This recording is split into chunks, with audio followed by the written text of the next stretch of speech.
राधानगरी तालुक्यातील ठिकपुर्ली येथील महिलेचा पाण्यात बुडून मृत्यू. राधानगरी तालुक्यातील ठिकपुर्ली येथील वैशाली सर्जेराव कांबळे वय वर्ष 40 या महिलेचा पाण्यात बुडून मृत्यू झाला. याबाबत समजलेली हकीकत अशी की ठिकपुर्ली येथील वैशाली सर्जेराव कांबळे या शुक्रवारी नेहमीप्रमाणे सकाळी येथील दूधगंगा कालव्यामध्ये कपडे धुण्यासाठी गेल्या होत्या.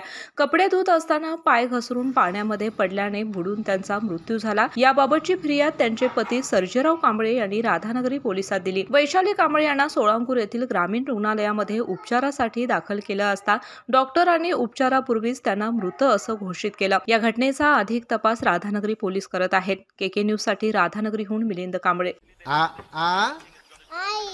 येस ब ब क क कणीदार, ख ख खमंग